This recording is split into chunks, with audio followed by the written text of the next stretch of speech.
has a disability, okay, anybody who has a disability, any age range, if it fits into your program, these folks are obviously eligible program participants. So we want you to think about, how you can include everyone into your program and what that might look like as as your program progresses. How is it that you're supporting these individuals? Every year, we get questions about construction, bathrooms, making them accessible, playground equipment, safety surfacing, respite, retrofitting bathrooms. That's the big one. Curb cuts, widening doors. Those things are not eligible under the ROID program. The program is really meant to be a service driven program. So, any of these items on the list here, they are not eligible for funding, and they won't ever be. The program has a law behind it in here in New Jersey, and I don't see that changing anytime soon. So, there are other programs, other funding streams where you can perhaps, retrofit your bathrooms, but it certainly is not part of ROID funding. In the RFP, we always outline that there are two different types of grants, and they are divided into comprehensive grants and special event grants. Now, the comprehensive grants can include a special event in your proposed budget, but the special event grant, if you're only wanting to run one program, one day of activities, something along those lines, that would be considered a special event grant. It does have a very low threshold for dollars for funding. And you can see on the screen, it's $1,000 per municipality or $2,500 per county as an ask. So if you're asking for just a one day event, that would be your maximum ask in your application. But in the comprehensive grants, you can have special days, you can run programs over the course of a year. So you may have a fall program, a winter, spring, summer. You can have multiple day events. So in those comprehensive grants, you can do a lot of things and you're not limited to that special event, special day grant. Our threshold remains the same, $20,000 if you're one municipality, $35,000 if you are one county, or you're more than one municipality who has joined together to apply for this ROID grant. You can ask for up to $35,000. In regards to how long you can ask for funding, you can ask for ROID funding every year, but you can't ask for funding for the same program more than 3 years in a row. But we also want to remind you that this ROID grant is not meant to be your only source of funding for your recreation programs, particularly for your inclusive recreation programs. So we want you to think about how you can provide service to the community, and we want you to think about what programs would best meet the needs of the individuals who are knocking on your door and asking for rec programs. Or maybe there's underserved people out there who want to participate in recreation programs, but they don't know what you're offering, or you don't offer something that's geared towards them. So we want you to think about what you need to run a successful program, but we also don't want you to rely on our rec funding year after year after year. If you're doing something new, if you're doing something different, Those are things that you can apply for certainly on a yearly basis, but we don't want to see that you've run a soccer program for 3 years and you're asking again in the fourth year. That would not be something that would be allowable. Or you're asking for soccer again in the fourth year. That would not be something that would be allowable. So please think about that when you are submitting your applications, or you're right now you're thinking about what programs you want to run for fiscal year 24. The local match requirement does seem to be a little tricky sometimes. So I want to make sure that you are thinking about your math when you are completing your budget. So the local match must be included in the budget pages of the application. You can't just put it in the other sources of funding page and then neglect to put it into your budget page, because if it's not in the budget page, your application doesn't meet our threshold. So please make sure that you are completing that budget page completely, that it includes your local match requirement. It is 20%. Don't put more or less than 20% in the budget. And please don't say that they're in-kind services or costs, because that is not allowable for your local match. So you need to have real costs for your local match, but please make sure that it is 20%. And we'll talk a little more about that in another slide. So in regards to the budget, I really do ask that applicants only request the dollars that they need. Oftentimes we have applicants who have been awarded and then they're giving back money. And I'm not talking about $1, $5, $15 that they can't spend. I'm talking about thousands of dollars. And those dollars don't go back into rec programs, they go back into the general fund. So I am asking that you really plan carefully and know your costs so that you can ask for only what you need. Because if you're asking for only what you need, I can probably fund maybe 2 or 3 other applications. So I'm asking that you be aware of, and be cognizant of what you're putting in your budget. And again, that 20% of the local match must be in your budget and must be included in your application on that budget page. In regards to your resolution, so first and foremost, make sure that your application is submitted electronically in Sage. And I'm going to offer a little tip.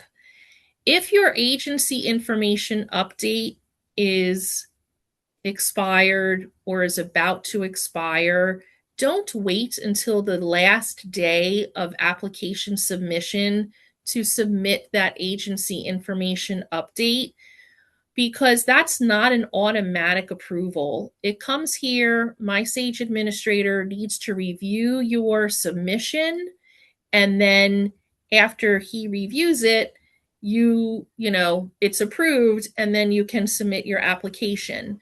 But if you submit it at 4:30 and he had a vacation day, or you submit it at 4:30 and he leaves at 4, you're not going to get that agency information update approved, and you won't be able to submit the application in Sage.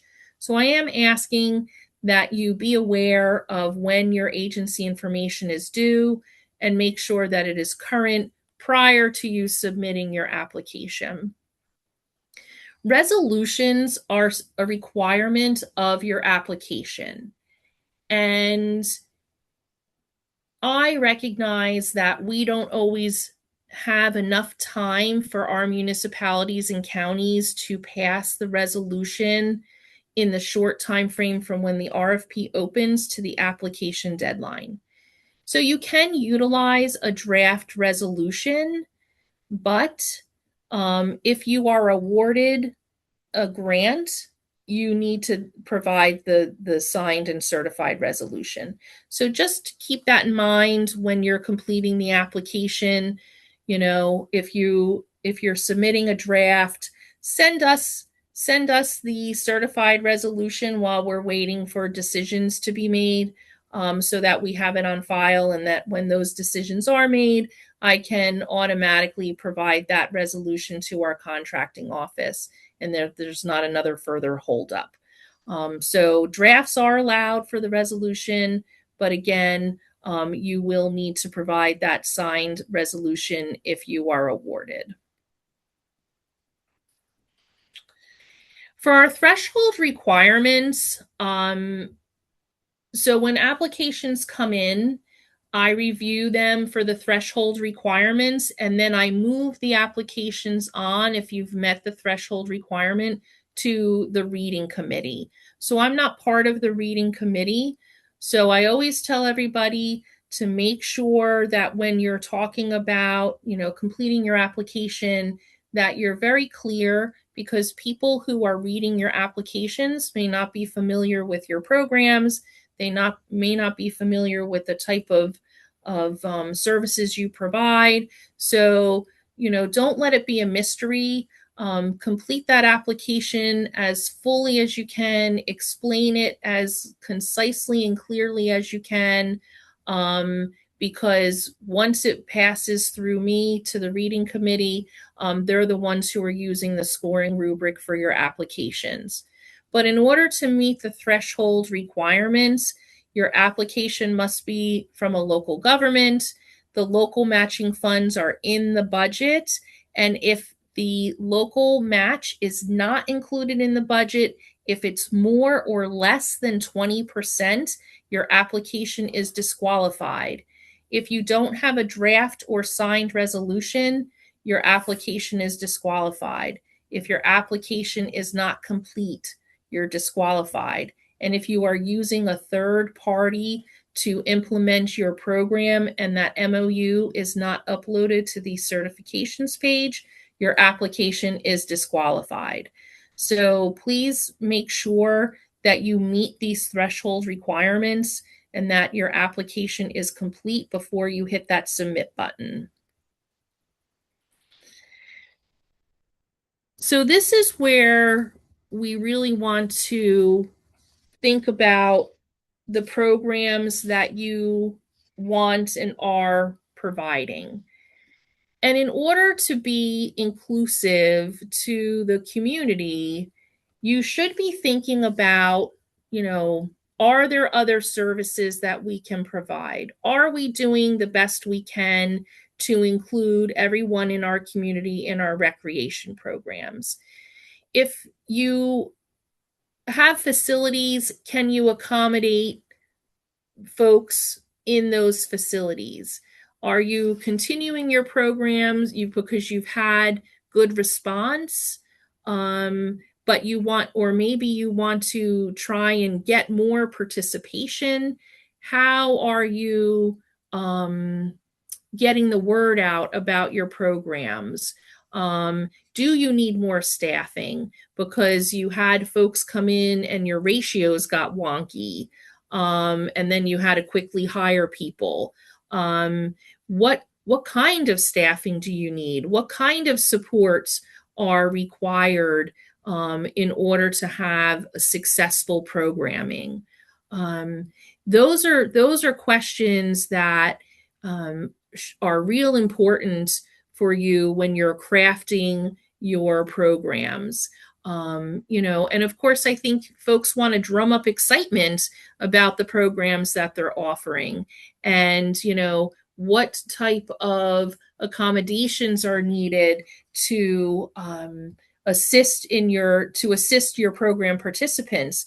Again, you don't want people to just come or have parents bring their kids kicking and screaming because they're not having a good time, right? So we want the programs to be successful, and we want the folks who are participating in those programs to have a successful experience and for them to enjoy it. So we would really like you to think about these questions when you are thinking about your proposed programming. And this programmatic options page, this was just a list that I took off the top of my head. It can be anything.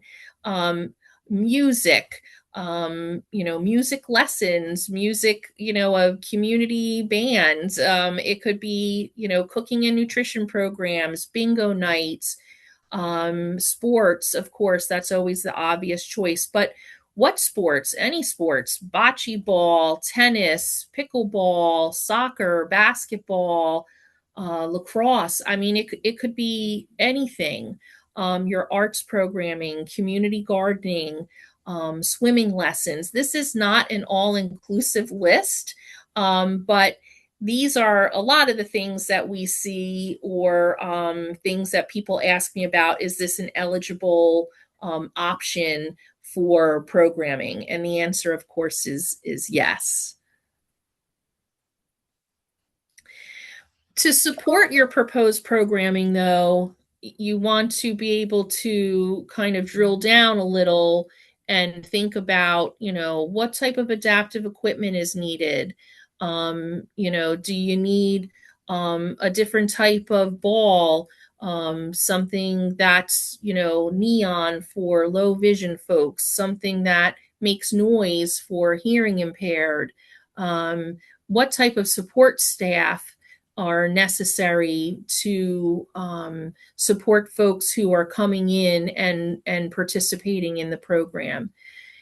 And this is something here that, I want you all to hear. You can provide assessments for individuals who will be participating in programming. So, if you're not sure what type of support someone would need, you can get that assessment completed. And then you would have very good information about that particular individual and how the recreation program can be a success for them. Again, making sure you have the word out about what type of recreation offerings you have, whether it's the community paper, the community bulletin board, on your website, sending out information to your local schools, whatever it is. But just, we want to make sure that the word is out that, you are offering programs that are inclusive. And again, making sure that they are indeed inclusive. We're really looking for, true inclusion, not, programs that 90% of the individuals have a disability and the other 5% are the siblings, or that it's 90% typically developing kids and 5%, 5% of the participants have some sort of disability. So we are really looking for that balance, so that you can shine a spotlight on your programs and say, these are the things that we're doing and we're doing them well, and we are being truly inclusive.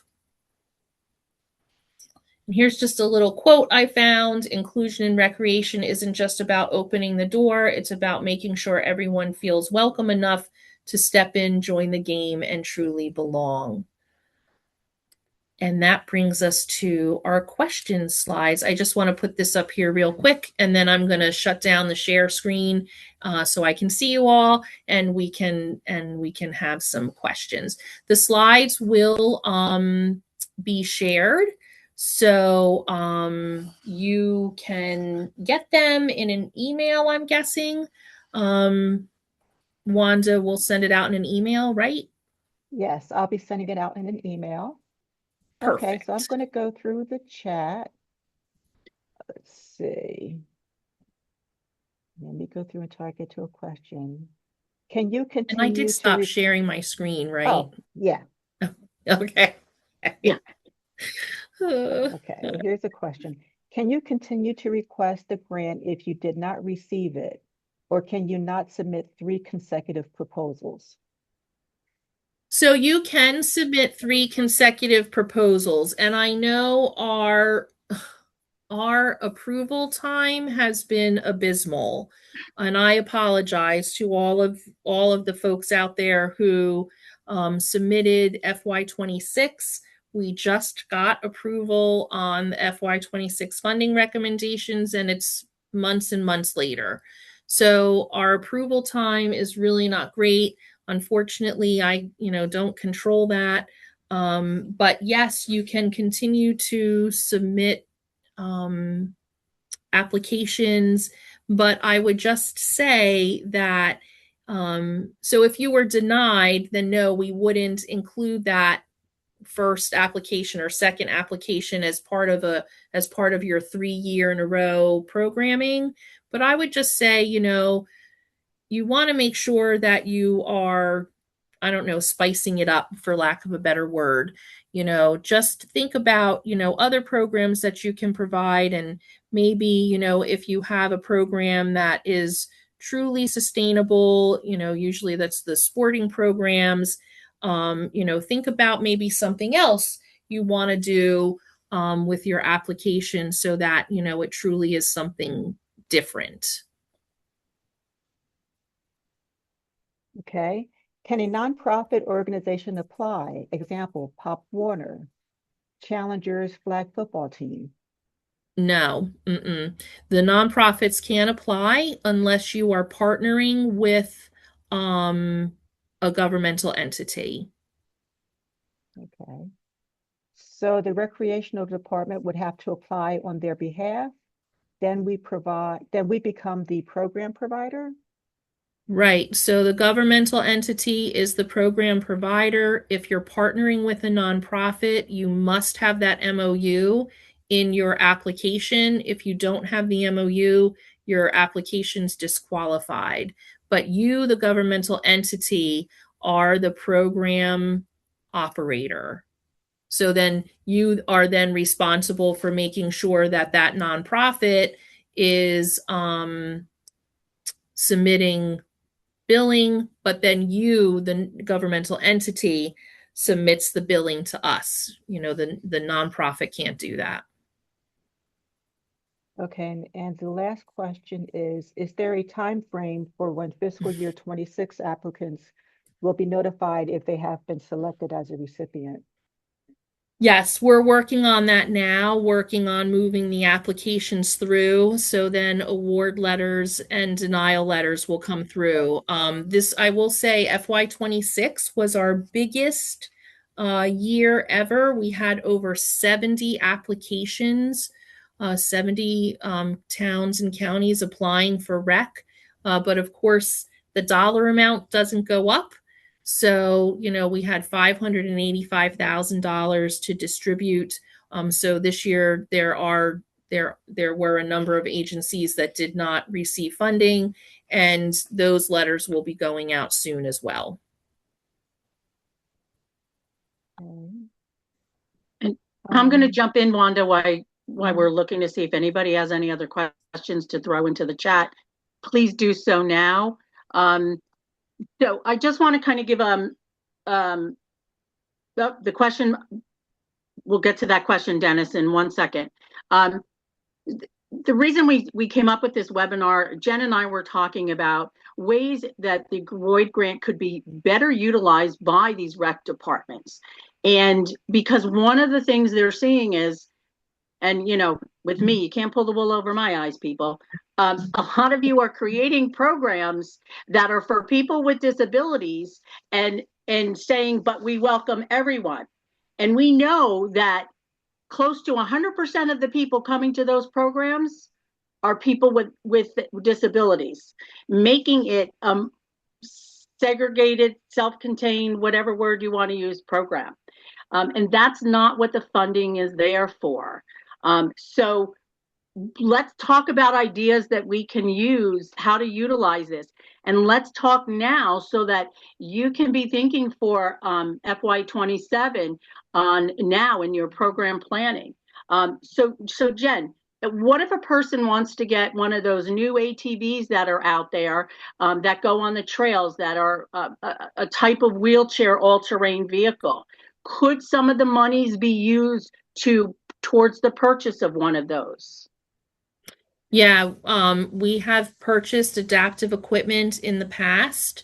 We have not had a problem with that. You know, if it means that something then becomes accessible. And I know that gets, I think some people think that gets gray area because we're telling them in one breath, you know, you can't do real renovations, but in the next breath, I certainly can supply and provide and approve adaptive equipment, right? So that adaptive equipment is completely eligible under ROID.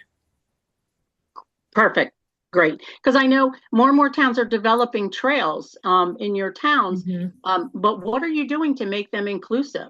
You know, Monmouth County Parks did a great Braille trail. Maybe that's something, you know, as you're adapting, it's the, you know, it could be on the regular trail that everyone uses, but there are some Braille signage and all that goes along with it. Another thing, when you're thinking about inclusion, just don't think about children. There's plenty of you that run programs for seniors. Get a sense of are there people with physical disabilities? Is there a large population of people that might need some different type of exercise program? So be thinking out not just children, but seniors in there. When Jen talked about special events, and Jen, if someone wanted to, because they run community day or charter day in their town or whatever, create a sensory area at that event, would that be something that you guys might approve to create that, to get the equipment to that they integrate in, but still have a time to chill when they need that timeout part? Yeah, that would be allowable under the grant. So yeah, that would absolutely be something that could be done. So think about, you know, making your special events more inclusive by allowing that sensory part there. I know in my town, it's even the Byram Day when they do it, some kids can't eat their meal out there. So that sensory corner goes to that. That is where they can go to eat their meal for a few minutes. So Courtney, just put your question for now into the chat because we don't want to get override with everybody talking. That would be easiest, please.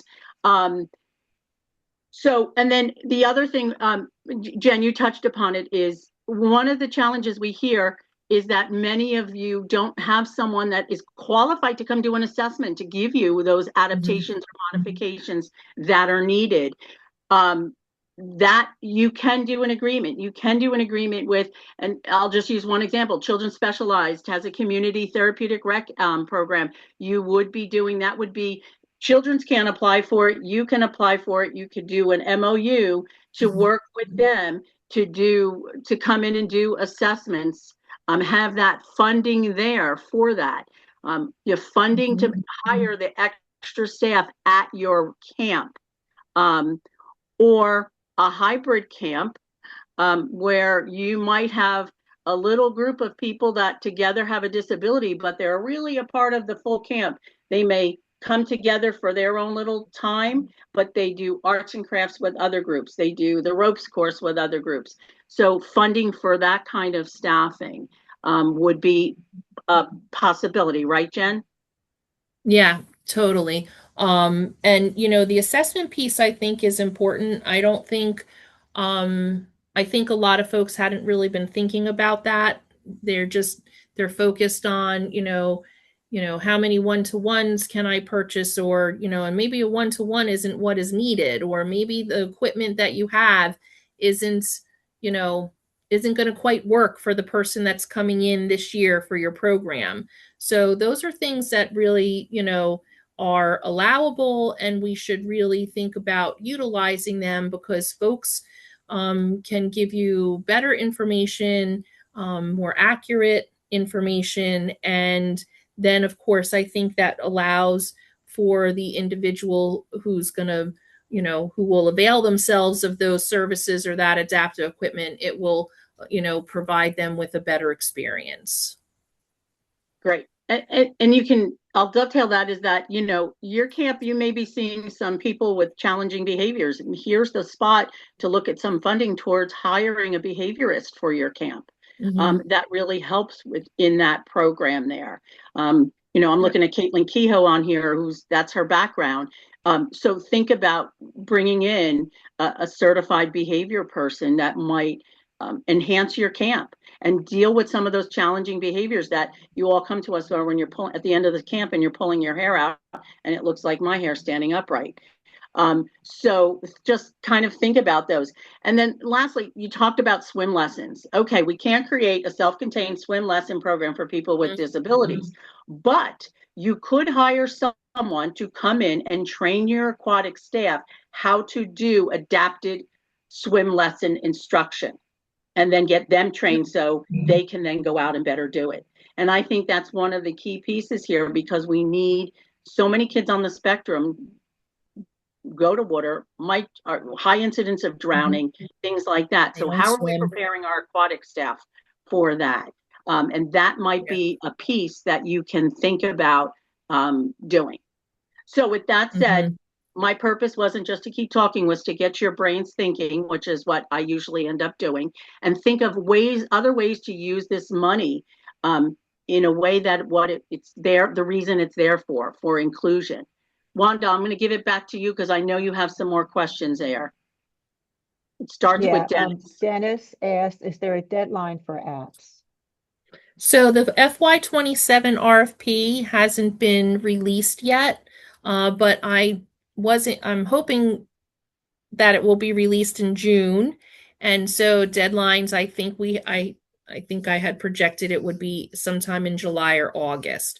But once the RFP is released, you'll have specific deadlines on there for application submission.